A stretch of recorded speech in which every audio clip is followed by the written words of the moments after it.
Welcome to the digital education প্ল্যাটফর্মে। আজকে আমরা 2025 সালে রাষ্ট্রবিজ্ঞানের বড় প্রশ্ন কোনগুলো আসতে চলেছে বা কোনগুলো বেশি ইম্পর্ট্যান্ট, যেগুলো কমপ্লিট করলেই আমরা সবগুলোই লিখতে পারবো, সে নিয়ে আলোচনা করছে। এবং রিসেন্টলি যে টেস্ট এক্সামিনেশন শুরু হচ্ছে সেটা নিয়েও এই প্রশ্নগুলো কমপ্লিট করলেই হয়ে যাবে। আমরা যদি দেখি বিগত বছরের যে প্রশ্নগুলো সেগুলোর উপর অ্যানালাইজ করে আমরা যে একটা সাজেশন তৈরি করছি, আশা করা যায় সেখান থেকে একেবারে সবগুলোই কমন আসতে চলেছে। তো প্রথম অধ্যায় যদি আমরা দেখি, প্রথম অধ্যায়ে আমরা কি দেখব? প্রথম অধ্যায়ের টপিক হচ্ছে আন্তর্জাতিক সম্পর্কের বিবর্তন এবং কয়েকটি মৌলিক ধারণা। এখানে যদি আমরা দেখি, বিশ্বায়ন কাকে বলে, বিশ্বায়নের প্রকৃতি আলোচনা করো। বিশ্বায়ন কাকে বলে এবং বিশ্বায়নের প্রকৃতি আলোচনা করো, অথবা বিশ্বায়নের বিভিন্ন যে রূপ সেগুলো নিয়ে আলোচনা করো। আর বেশি গুরুত্বপূর্ণ আমরা যদি দেখি তাহলে ক্ষমতা কাকে বলে, ক্ষমতার উপাদানগুলি আলোচনা করো। ক্ষমতা কাকে বলে, ক্ষমতার উপাদানগুলি আলোচনা করো, এটা খুবই ইম্পর্টেন্ট। অথবা আমরা যদি বৈদেশিক নীতি নির্ধারণে জাতীয় স্বার্থের ভূমিকা কী, জাতীয় স্বার্থ রক্ষার বিভিন্ন উপায়গুলি আলোচনা করো। এই যেটা তো বৈদেশিক নীতি নির্ধারণে জাতীয় স্বার্থের ভূমিকা কী আর জাতীয় স্বার্থ রক্ষার বিভিন্ন যে উপায়গুলি, আমরা যেগুলো আমাদের ভিডিওতে আলোচনা করেছিলাম যে জাতীয় স্বার্থ রক্ষার বিভিন্ন উপায়গুলো, সেগুলো খুব সুন্দর করে দেওয়া আছে। তো সেই যে উপায়গুলো, সেই উপায়গুলো সম্পর্কে আসতে পারে। আর সঙ্গে আমরা এটা দেখতে পাই জাতীয় স্বার্থের প্রকৃতির সংক্ষেপে ব্যাখ্যা করো, আর একই জাতীয় স্বার্থ রক্ষার বিভিন্ন উপায়গুলি। অর্থাৎ আমরা দেখতে পাচ্ছি এই যে অংশটুকু এবং এই অংশটুকু সেম, শুধুমাত্র এখানে আমরা প্রথম যে পার্টটা দেখতে পাচ্ছি বৈদেশিক নির্ধারণে জাতীয় স্বার্থের ভূমিকা, আর এখানে আমরা দেখতে পাচ্ছি জাতীয় স্বার্থের প্রকৃতি সংক্ষেপে আলোচনা করো এটা। এবং দ্বিতীয় পার্ট জাতীয় স্বার্থ রক্ষার বিভিন্ন যে উপায়গুলো সেগুলো নিয়ে আলোচনা করতে বলছে। তো আমরা তাহলে এখানে দেখলাম যে তিনটা, বিশ্বায়ন কাকে বলে, বিশ্বায়নের প্রকৃতি অথবা বিশ্বায়নের বিভিন্ন রূপ, এবং ক্ষমতা কাকে বলে, ক্ষমতা যে উপাদানগুলো সেগুলো নিয়ে আলোচনা করতে বলা হয়েছে।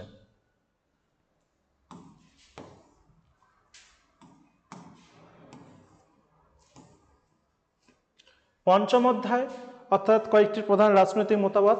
এখান থেকে আমাদের মেনলি দুটো পড়লেই হয়ে যাবে, একটা উদারনীতিবাদ এবং একটা গান্ধীজির যে সত্যাগ্রহ বা গান্ধীজির সত্যাগ্রহ সম্পর্কে ধারণা সেটা।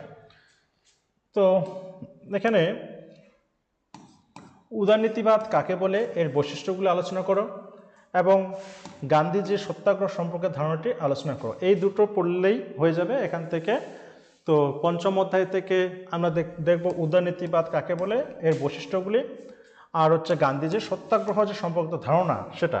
এই দুটোর মধ্যে থেকে একটা আসবেই। তো তোমরা খুব ভালো মতো করে এই দুটো প্রিপারেশন করে নিয়ে যাবে। সেম একই রকম করে যদি আমরা দেখি ষষ্ঠ অধ্যায় অর্থাৎ সরকারের বিভাগসমূহ। এখানে বিভিন্ন একদম খুবই একটা সহজ একটা চ্যাপ্টার, দ্বিকক্ষ বিশিষ্ট আইনসভার পক্ষ ও বিপক্ষে যুক্তি দাও। এখানে এটা সঙ্গে সঙ্গে আমরা যদি এক কক্ষ বিশিষ্ট আইনসভার পক্ষে বিপক্ষে যুক্তি পড়ি, খুবই সহজ এবং আশা করা যায় খুব সহজেই মুখস্থ হয়ে যাবে এবং তোমরা তা করবে। এখানে মেনলি আমরা বলছিলাম যে দ্বিকক্ষ বিশিষ্ট আইনসভার পক্ষে ও বিপক্ষে যুক্তি দাও, তা সত্ত্বেও তোমরা একক বিশিষ্ট যে আইনসভার পক্ষে বিপক্ষে সেগুলো দেখতে হবে। বিচার বিভাগীয় সমীক্ষা বলতে কি বোঝো, আর বিচার বিভাগীয় সমীক্ষা কীভাবে সংরক্ষিত হয় তা ব্যাখ্যা করো। আর একটা খুবই গুরুত্বপূর্ণ, ক্ষমতা স্বতন্ত্রকরণ নীতি, খুবই একটা সহজ একটা প্রশ্ন। ক্ষমতা স্বতন্ত্রকরণ নীতি পক্ষে ও বিপক্ষে যুক্তি দাও। এখানে আমাদের মেনলি ক্ষমতা স্বতন্ত্রকরণ নীতি কি, কাকে বলে এটা লিখতে হবে, তারপরে প্রবক্তা এবং পক্ষে ও বিপক্ষে যুক্তিগুলো দিলেই আমাদের হয়ে যাবে। তো এখান থেকে ক্ষমতার স্বতন্ত্রকরণ কাকে বলে আর ক্ষমতার স্বতন্ত্র নীতির পক্ষে ও বিপক্ষে যুক্তি দাও, খুবই সহজ। অর্থাৎ আমরা দেখতে পাচ্ছি চ্যাপ্টারটাই খুবই সহজ। দ্বিকক্ষ বিশিষ্ট আইনসভার পক্ষে ও বিপক্ষে খুবই সহজ একটা প্রশ্ন। বিচার বিভাগীয় সমীক্ষা বলতে কি বোঝো, বিচার বিভাগীয় সমীক্ষা কিভাবে সংরক্ষিত হয় তা আলোচনা করো, এগুলো।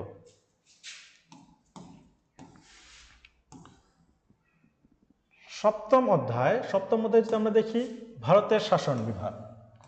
ভারতের শাসন বিভাগের মধ্যে মেনলি এই দুটো পড়লেই হয়ে যাবে, রাষ্ট্রপতির ক্ষমতা ও কার্যাবলী এবং কোনো অঙ্গরাজ্যের মুখ্যমন্ত্রীর যে ক্ষমতা ও কার্যাবলী সেগুলো।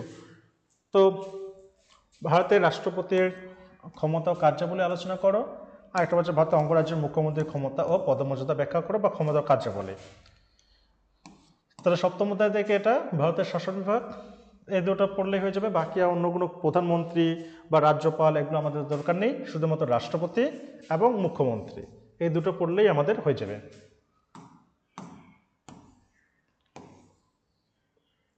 অষ্টম অধ্যায়ে যদি দেখি ভারতের আইন বিভাগ, ভারতের আইন বিভাগের যদি আমরা দেখি পার্লামেন্টের আইন পাশের পদ্ধতি আলোচনা করো, আর অর্থ বিল কাকে বলে, লোকসভায় কীভাবে অর্থ বিল পাশ করা হয়।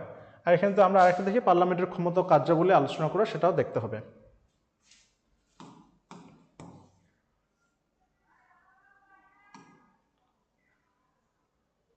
এখানে যদি আরেকটা দেখি যে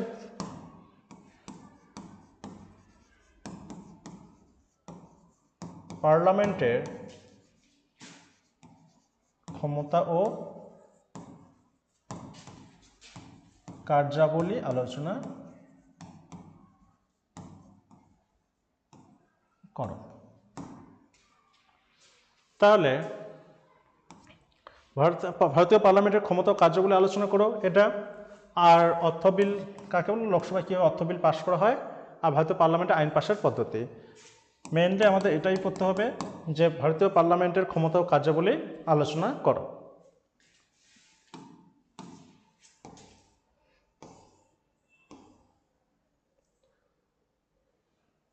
নবম অধ্যায় যদি আমরা যাই তাহলে আমাদের এখানে ভারতীয় সুপ্রিম কোর্টের গঠন ও কার্যাবলী ব্যাখ্যা করো। আমরা যাই নবম অধ্যায় থেকে শর্ট প্রশ্ন অথবা একটা ব্রড প্রশ্ন আসতে পারে, তো এখানে যদি শর্ট প্রশ্ন আসে তো ভালো, আর যদি আমাদের বড় প্রশ্ন লিখতে দেয় তাহলে আমরা দেখবো এই যে ভারতীয় সুপ্রিম কোর্টের গঠন ও কার্যাবলী ব্যাখ্যা করো, অথবা ভারতের লোক আদালতের গঠন ও কার্যাবলীর সংক্ষেপে বিশ্লেষণ করো। খুবই সুন্দর একটা প্রশ্ন, ভারতের লোক আদালতের গঠন ও কার্যাবলী। এটা যদি এমসিকিউ বা এসিকিউর জন্য আসে তবু আমাদের পড়তে হবে, এবং বড় প্রশ্ন তো আমাদের পড়তেই হবে, তাহলে আমাদের কমপ্লিট হয়ে যাবে যে ভারতের লোক আদালতের গঠন ও কার্যাবলী। একই রকম যদি আমরা দেখি ক্রেতা সুরক্ষা আদালত, ক্রেতা সুরক্ষা আদালতের জন্য একটা সম্বন্ধে একটি টিকা লেখো। এটা তার আবার বলা হচ্ছে ভারতের সুপ্রিম কোর্টের গঠন ও কার্যাবলী, খুবই একটা ইম্পর্টেন্ট প্রশ্ন। ভারতের লোক আদালতের গঠন ও কার্যাবলীর সংক্ষেপে আলোচনা করো, আর ক্রেতা সুরক্ষা আদালত সম্বন্ধে একটি টিকা লেখো। তাহলে এই গেল আমাদের মেইন যে প্রশ্নগুলো সেগুলো। তো আরেকবার আমরা দেখে নিই যে প্রথম অধ্যায় থেকে আমরা দেখব যে বিশ্বায়ন কাকে বলে, খুবই সহজ, বিশ্বায়নের প্রকৃতি আলোচনা করো, অথবা যে জাতীয় যে ক্ষমতা কাকে বলে, ক্ষমতা উপাদানগুলি আলোচনা করো, খুব গুরুত্বপূর্ণ। বৈদেশিক নীতি নির্ধারণে জাতীয় স্বার্থের ভূমিকা আর জাতীয় স্বার্থ রক্ষার বিভিন্ন উপায়গুলি, এটাও খুবই গুরুত্বপূর্ণ। অথবা জাতীয় স্বার্থের প্রকৃতির সঙ্গে ব্যাখ্যা করো আর জাতীয় স্বার্থ রক্ষার বিভিন্ন উপায়গুলো, খুবই গুরুত্বপূর্ণ। বিশ্বায়নটা আমাদের অবশ্যই দেখতে হবে। আর ক্ষমতা কাকে বলে, ক্ষমতার উপাদানগুলি বারবার বলা হচ্ছে, নিচে যে তিনটে প্রশ্ন আছে, বৈদেশিক নীতি নির্ধারণে জাতীয় স্বার্থের ভূমিকা, জাতীয় স্বার্থ রক্ষার উপায়গুলি, জাতীয় স্বার্থের প্রকৃতির সংক্ষেপ ব্যাখ্যা করা, জাতীয় স্বার্থ রক্ষার বিভিন্ন উপায়গুলো, খুবই গুরুত্বপূর্ণ। আর পঞ্চম অধ্যায় থেকে জাস্ট দুটো, একটা হচ্ছে উদয়নীতিবাদ আর একটা হচ্ছে গান্ধীজি সত্যাগ্রহ নীতি। উদয়নীতিবাদ, গান্ধীজি সত্যাগ্রহ নীতি। তারপর যদি আমরা দেখি সরকারি বিভাগ সমূহ, এখানে খুবই সহজ একটা, ক্ষমতা শতাধিক নীতি কাকে বলে, একক বিশিষ্ট আইনসভার পক্ষে বিপক্ষে, দ্বিকক্ষ বিশিষ্ট আইনসভার পক্ষে বিপক্ষে। আর একটা যদি আমরা দেখি এই যে বিচার বিভাগীয় সমীক্ষা বলতে কি বোঝো, এবং বিচার বিভাগীয় সমীক্ষা কীভাবে সংরক্ষিত হয় তা ব্যাখ্যা করো। এগুলো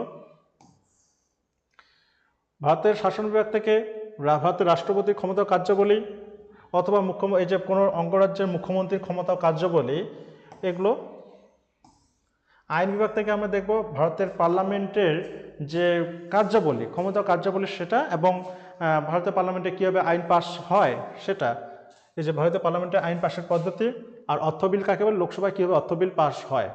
আর আমরা যেহেতু দেশের ক্ষেত্রে পার্লামেন্টে দেখছি, তাহলে আমরা রাজ্যের ক্ষেত্রে বিধানসভাটাও আমরা একটু দেখে যাব, যে কোনো অঙ্গরাজ্যে বা পশ্চিমবঙ্গের বিধানসভার ক্ষমতা ও কার্যাবলী বা অধ্যক্ষের ভূমিকা একই রকম করে আমরা দেখব। নবম অধ্যায় থেকে যদি বড় প্রশ্ন আসে তাহলে আমরা এই তিনটা পড়লেই আমাদের হয়ে যাবে। ভারতীয় সুপ্রিম কোর্টের গঠন ও কার্যাবলী ব্যাখ্যা করো, আর ভারতের লোক আদালতের গঠন ও কার্যাবলী সম্পর্কে বিশ্লেষণ করো, আর ক্রেতা সুরক্ষা আদালত সম্বন্ধে একটি টিকা লেখো। তো এই প্রশ্নগুলো যদি আমরা একদম ভালো মতো করে কমপ্লিট করে যাই, তাহলে পরীক্ষায় যাই আসুক না কেন একটা আমরা মিস করব না। তো তোমাদের অবশ্যই বারবার বলছি যে এই প্রশ্নগুলো অবশ্যই কমপ্লিট করবে, এবং সামনে যে পরীক্ষা একদম ভালো মতো করে লিখবে এই আশাই করি। তো সবার জন্য বেস্ট অফ লাক, যে পরীক্ষা ভালো মতো দিও। এবং শর্ট প্রশ্ন যেগুলো আছে এমসিকিউ এবং এসিকিউ, এমসিকিউ এর জন্য মেনলি আমরা যদি প্রিভিয়াস ইয়ার্সেরগুলো একটু ফলো করি তাহলে আশা করা যায় মোটামুটিভাবে কমপ্লিট করা যাবে। তো ধন্যবাদ, অবশ্যই তোমরা ভালো মতো করে পরীক্ষা দেবে এই আশা রাখি। পরে ভিডিও আবার অন্য বিষয় নিয়ে আমরা আলোচনা করতে চলে আসবো। ধন্যবাদ।